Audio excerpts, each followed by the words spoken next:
오늘은 예레미야 27장 1절에서 14절까지 말씀만 보도록 합니다. 예레미야 26장부터는 두 번째 단락이 되는데요. 1장부터 25장까지는 유다의 멸망, 심판에 대해서 추상적인 메시지로 전달했다면, 이제 실제적으로 1차 포로를 잡혀가고 실제적인 이야기들이 기록된 것이 26장부터 45장까지입니다. 근데 이 26장부터 45장까지는 바룩의 역사 이야기라는 이름으로 기록이 되고 있어요. 예레미야가 직접 글을 기록하기도 했지만 실질적으로 예레미야서가 기록될 때 예레미야서의 서기관 역할을 한 사람이 바룩이라는 사람인데, 그 사람의 역사 이야기라고 일컬어지는 본문의 시작이 26장부터 시작입니다. 실질적인 포로로 잡혀가는 그때부터 본격적으로 예레미야가 현장에서 예언하는, 그리고 그때 당시에 있었던 일들에 대해서 기록이 되고 있는데, 그 중에 26장, 27장은 여호와의 성전에 들어가 예레미야가 예언을 시작하던 때, 그때 일부터 시작이 되고 있습니다. 그래서 그 중에 오늘은 27장 1절에서 14절까지 이야기를 먼저 한번 좀 살펴보도록 합니다. 27장 조금 긴데 천천히 같이 읽도록 하겠습니다. 유다의 왕 요시야의 아들 여호와김이 다스리기 시작할 때에 여호와께서 말씀으로 예레미야에게 임하시니라. 여호와께서 이와 같이 내게 말씀하실 때 너는 줄과 멍에를 만들어 내 목에 걸고 유다의 왕 히스기야를 보러 예루살렘에 온 사신들의 손에도 그것을 주어 에돔의 왕, 모압의 왕과 암몬 자손의 왕과 두로의 왕과 시돈의 왕에게 보내며 그들에게 명령하여 그들이 죽게 말하게 하기를, 만군의 여호와 이스라엘의 하나님께서 이와 같이 말씀하시되 너희는 너희의 주께 이같이 전하라. 나는 내 큰 능력과 나의 쳐든 팔과 땅과 지성에 있는 사람과 짐승들을 만들고 내가 보기에 옳은 사람에게 그것을 주었노라. 이제 내가 이 모든 땅을 내 종 바벨론의 왕 느부갓네살의 손에 주고 또 들짐승들을 그에게 주어서 섬기게 하였나니 모든 나라가 그와 그의 아들과 손자를 그 땅의 기한에 이르기까지 섬기리라. 또한 많은 나라들과 큰 왕들이 그 자신을 섬기리라. 여호와의 말씀이니라. 바벨론의 왕 느부갓네살을 섬기지 아니하며 그 목으로 바벨론의 왕의 멍에를 매지 아니하는 백성과 나라는 내가 그들이 멸망하기까지 칼과 기근과 전염병으로 그 민족을 벌하리라. 너희는 너희 선지자나 복술가나 꿈꾸는 자나 술사나 요술가나 이르기를 너희가 바벨론의 왕을 섬기게 되지 아니하리라 하여도 너희는 듣지 말라. 그들은 너희에게 거짓을 예언하여 너희가 너희 땅에서 멀리 떠나게 하고 또 내가 너희를 몰아내게 하며 너희를 멸망하게 하느니라. 그러나 그 목으로 바벨론의 왕의 멍에를 메고 그를 섬기는 나라는 내가 그들을 그 땅에 머물러 밭을 갈며 거기서 살게 하리라 하셨다 하라. 여호와의 말씀이니라 하시니라. 내가 이 모든 말씀대로 유다의 왕 시드기야에게 전하여 이르되 왕과 백성은 바벨론 왕의 멍에를 목에 메고 그와 그의 백성을 섬기소서. 그리하면 사실이라.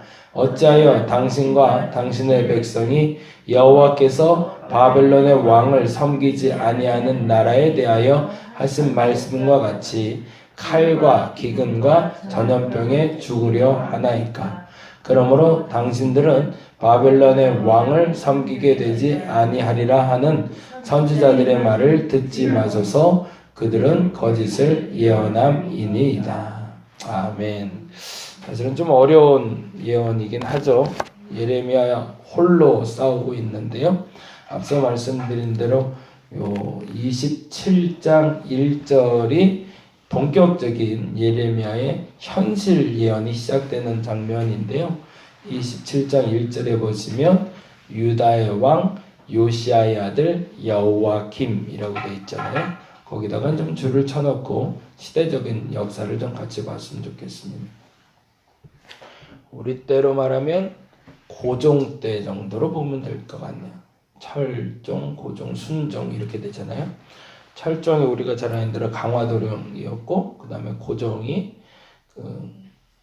당시 이제 일제 시대를 시작하게 된 결정적인 계기가 된 왕이었고, 그리고 이제 순종 때 꼭두각시 왕을 세웠다가 결국엔 나라가 멸망하게 되는 그 시기를 보는 것처럼 요시야 왕 때 사실은 나라가 한번 일어날 계기가 있었습니다. 그 이유는 요시야 왕 때 열왕들이, 그러니까 말 그대로 열국들이 흩어져 있을, 그러니까 강대국이 있지 아니하고 서로 간에 경쟁하는 시기였습니다. 그러니까 그때 당시에 우리나라로 따지자면 일본과 러시아와 그리고 미국이 대등한 심의 조건으로 우리나라에게 와서 우리나라를 세국 정책을 펴게하는 우리나라를 뚫고 들어와서 통상무역을 하고 싶었던 시기처럼 그러한 시기가 바로 요시야 왕 때였습니다. 그런데 이제 요시야 왕 때는 흥성대원군처럼 스스로를 막을 수 있는 힘이 있다라고 생각할 때였고, 그래서 요시야 때 새로운 역사가 시작될 수 있다고 사람들은 생각을 했었죠. 근데 안타깝게도 요시야의 종교개혁뿐만 아니라 정치개혁은 실패로 들어갑니다. 왜냐하면 요시야가 전쟁에 나갔다가 죽게 되거든요. 근데 그러고 나서 이제 꼭두각시 왕을 세우게 되는데 요시야가 애굽 전쟁에 나갔다가 져요. 그러고 나서 여호와김은 친애굽 정책을 피게 됩니다. 그도 그럴 것이 아버지가 애굽 사람에게 죽임을 당했으니 애굽이 꼭두각시 왕을 세우려고 했던 거겠죠. 그래서 여호와김은 친애굽 정책을 피게 되는데 그게 바벨론의 눈에 가시처럼 보기가 싫었던 거죠. 그래서 여호와김을 내치고 친바벨론 정책을 칠 수 있었던 여호야긴이라는 왕을 꼭두각시로 세우게 됩니다. 근데 이 여호와긴은 아까 말씀드린 대로 친바벨론주의자로 꼭두각시 왕으로 잠시 머물다 가고요. 시드기야가 요시야 왕과의 또 친척 관계입니다. 그래서 시드기야 때 다시 친애굽 정책을 피면서 바벨론과 대항하다가 결국에는 멸망당하게 되는 게 이스라엘의 마지막 스토리예요. 우리나라로 따지면 고종 황제가 친러시아 정책을 펴면서 아관 파천하고 1년여를 지내면서 대한제국이 창건되고 대한제국이 창건된 다음에 이 나라를 새롭게 하려고 하던 그 시기에 미국과 일본이 들어와서 미국과 일본의 스스로의 협약으로 말미암아 우리나라가 일본에 넘어가게 된 것처럼 그 나라의 황제였던 여호와김과 여호와긴이 선택의 고리가 불가능했었던 거죠. 그래서 실질적으로 역사가 기록될 때 요시야 왕과 여호와김, 여호와긴 그리고 시드기야로 이어지는 마지막 열왕들의 역사 중에 여호와김과 여호와긴 시대는 사실은 역사에서 사라집니다. 이유인즉슨 아까 말씀드린 대로 여호와김은 친애굽 정책을 핀 꼭두각시였고 여호와긴은 바벨론 정책을 폈던 꼭두각시였기 때문에 사라지고 이제 마지막에 이제 혈투를 벌였던 시드기야만이 결국에는 눈의 가시처럼 그래서 그 눈이 뽑혀서 다시 여러분이 잘 아는 대로 잡혀가는 걸로 끝나는 걸로 역사는 마무리가 됩니다. 그때가 이제 609년에서 586년까지 풍전등화와 같은 이스라엘 땅에서 일어난 이야기입니다. 그리고 그때에 활동했던 예언자가 바로 예레미야였고요. 그리고 이 시대를 미리 예견하고 준비했던 사람이 여러분 잘 아시는 이사야라는 사람이죠. 그래서 이사야는 므낫세 왕 때, 그러니까 요시야 왕의 아버지 되는 므낫세 왕 때 처형당하게 되는데 그 처형당하면서 남겼던 말이 그 말이었죠. 그루터기가 있을 거다. 그래도 결국엔 살아남는 그루터기가 있을 것이고 그 그루터기가 새로운 싹을 피게 될 거라는 이야기를 하게 되죠. 근데 안타깝지만 이사야는 그 그루터기가 자란 걸 보지 못하고 세상을 떠났고 예레미야도 마찬가지로 그 그루터기가 있음을 알았지만 그 그루터기가 어떤 역할을 하게 될지 어찌 될지는 알 수 없는 상태에서 세상을 떠나게 됩니다.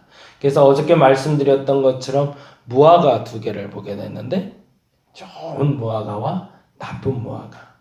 근데 그 좋은 무화과가 바벨론으로 잡혀간 그 자리에서 싹이 나게 될 것을 알게 됐지만 그게 누구일지는 몰랐던 거죠. 그래서 어제 읽었던 것처럼 다니엘이란 사람이 그 1차 포로기인 여호와김 시대에 잡혀가는 장면을 통해서 하나님의 그 그루터기를 어떻게 준비하고 있는지를 어제 잠깐 살펴봤습니다.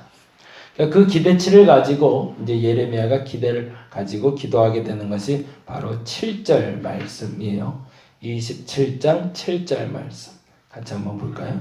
27장 7절 같이 한번 읽어보겠습니다. 모든 나라가 그와 그의 아들과 손자를 그 땅의 기한에 이르기까지 섬기리라. 거기 그 땅의 기한이 이르기까지의 줄을 좀 쳐놓을게요. 요시야 때, 여호와김 때, 실질적으로 여호와김 때부터 예언을 시작한 예레미야는 알고 있었던 것이 있습니다. 그들의 잡혀가는 모습을 보며 하나님께 기도했고 잡혀가는 이들이 땅의 기한이 이르기까지만 고통을 당할 것이요 그 기한이 끝나면 다시 돌아올 것을. 그런데 문제는 만일에 그때 잡혀가지 않은 사람들은 다음과 같이 될 것을 알게 되었습니다. 그게 바로 8절이죠. 같이 읽어볼까요? 여호와의 말씀이니라 바벨론의 왕 느부갓네살을 섬기지 아니하며 그 목으로 바벨론 왕의 멍에를 매지 아니하는 백성과 나라는 내가 그들이 멸망하기까지 거기에 좀 줄을 쳐놓으세요. 예레미야가 두려웠던 것은 이 두 가지 단어였습니다. 땅의 기한이 이르고 나면 회복되리라. 이사야가 말했던 표현대로 말하면 그루터기가 심겨졌으니 그 그루터기에 싹이 나리라 라고 말하는 그 때가 있음을 알았는데 문제는 그 때를 알지 못하고 그때에 미리 준비하지 못하고 바벨론에 잡혀가지 않고 유다에 머물렀던 사람들은 멸망하기까지 죽임을 당할 것을 알고 있었던 겁니다. 근데 그 방법은 칼, 기근, 전염병이었던 거죠. 그러니 이 세 가지 사건을 알고 있었던 예레미야는 시드기야에게 득달같이 달려갈 수밖에 없었습니다. 여호와김 때 잡혀간 포로는 그루터기였지만 그래서 그들은 살려줄 것을 믿었기 때문에 그들을 위한 기도보다 이제 남아서 유다에서 죽임을 당할 사람들 때문에 기도하고 그들에게 선포할 필요를 느꼈던 거죠. 그래서 예레미야가 선포한 이야기가 12절부터 시작이 됩니다. 같이 읽어보겠습니다. 12절 내가 이 모든 말씀으로 유다의 왕 시드기야에게 전하여 이르되 왕과 백성은 바벨론 왕의 멍에를 목에 메고 그와 그의 백성을 섬기소서 그리하면 뭐한대요? 사실이라. 네. 내가 그걸 알았습니다. 이제 여호와김 때 잡혀갔던 그 사람들이 어떻게 된 것을 난 알았습니다. 그들은 살 겁니다. 여호와김 때 포로로 잡혀갔던 다니엘과 그의 친구들이 살았던 것처럼 그들은 살아날 것을 예레미야는 알았지만 문제는 산 사람이 아니라 지금 죽는 사람들의 문제니까 지금 죽어갈 사람들 중에 그 중심에 있는 시드기야에게 득달같이 달려가서 당신이 살 수 있는 방법이 있으니 그대로 하라고 요청하는 거죠.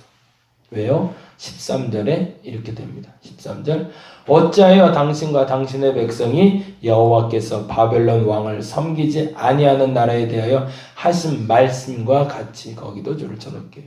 여호와께서 바벨론의 왕을 섬기지 아니하는 나라에 대하여 하신 말씀과 같이 분명 아니다라고 하는 일을 왜 맞다라고 이야기하여 칼과 기근과 전염병에 죽으려고 하냐는 거죠. 하나님 앞에 우리가 말씀을 들을 때 그 말씀이 내 생각이 아니다 라고 해서 무시하는 일이 없기를 바랍니다. 한 번 더 되새겨봐야 될 필요가 있는 말씀이죠. 내 생각대로 된다라고 할 때 아멘이 아니라 내 생각대로 안 된다라고 할 때도 우리는 한 번 더 되물을 수 있어야 됩니다. 근데 안타깝게도 시드기야는 온전하게 하나님을 쫓은 것이 아니라 온전하게 상황을 보고 있었던 거죠. 저와 여러분이 보고 있는 게 무엇인지 오늘 하루날 점검해 볼 수 있기를 바랍니다. 예레미야의 시선은 하나님께 고정되어 있었거든요. 근데 시드기야의 시선은 상황에 고정되어 있었고, 내 시선은 상황에 고정되어 있는가? 내 시선은 하나님께 고정되어 있는가? 내 채널은 지금 살아있는 자를 위해서인가? 죽어가는 자를 위해서인가? 그리스도인들은 마땅히 살아있는 자가 아니라 예수께서 말씀하셨던 것처럼 잃어버린 한 마리 양을 위해서 99마리 양을 위해서 둘 중에 선택하라면 잃어버린 어린 양을 찾아서 쫓아갔던 것처럼 시드기야를 쫓아갔던 그 예레미야의 마음이 저와 여러분에게 있기를 바라며 무엇보다도 하나님께 집중되어 있는 시선이 머물러 있기를 간절히 바랍니다. 기도하겠습니다. 자꾸 상황을 보게 됩니다. 이렇게만 하면 될 것 같아서, 이렇게만 조금만 하면 괜찮아질 것 같아서 하나님이 아니라 하는데도 그쪽으로 자꾸 시선이 갑니다. 멈춰버린 나의 시선이 예레미야처럼 다시 하나님께로 돌아가게 하여 주시옵소서. 시드기야에게 아무리 얘기해줘도 시드기야가 듣지를 않습니다. 잘못된 예언이라고 착각을 합니다. 분명한 것은 본인이 보기에는 아니기 때문이었습니다. 하나님이 맞다 하시면 의구심을 가지고 한 번 더 되짚어 보게 하여 주시고 나의 시선을 하나님께 고정하게 하여 주옵소서. 상황에 고정하지 말게 하여 주시고 하나님께 고정되게 하여 주시옵소서. 무엇보다 하나님, 살아있는 자들, 교회에 있는 건강한 자들이 아니라 죽어가는 영혼들을 위해서 달려갈 수 있는 마음 허락하여 주옵소서. 차라리 예레미야도 여호야김 시대에 바벨론으로 넘어가 버렸으면 세상 편했는데 그는 죽음의 자리에 머물러 서서 죽어가는 이들에게 또다시 외치고 있습니다. 나의 시선도 그래야 되지 않을까 싶습니다. 교회 안에 있는 자들이 아니라 교회 밖에 구원을 위해서 그 손을 내미는 자들에게 달려갈 수 있는 마음 허락하여 주시옵소서. 잃어버린 한 마리의 양을 위해서 헌신하셨던 예수님의 마음으로 오늘 한날 잃어버린 양을 찾아 쫓아갈 수 있는 내가 되게 하여 주시옵소서. 우리 혁지자매가 등록을 했습니다. 하나님 기억하여 주시고 또 하나의 잃어버린 양이 아니라 하나님 되찾은 양이 된 줄로 믿사오니 그 마음속에도 임하여 주옵시고 주님이 보듬어 주시옵소서. 오늘 기도하는 우리의 기도가 주께 상달되길 바라며 무엇보다도 하나님께 집중되길 바라며 하나님의 뜻대로 기도하기를 간절히 바라오니 역사하여 주시옵소서. 감사합니다. 고마우신 예수님 이름으로 기도드렸습니다. 다 같이 기도하고 돌아가도록 하겠습니다.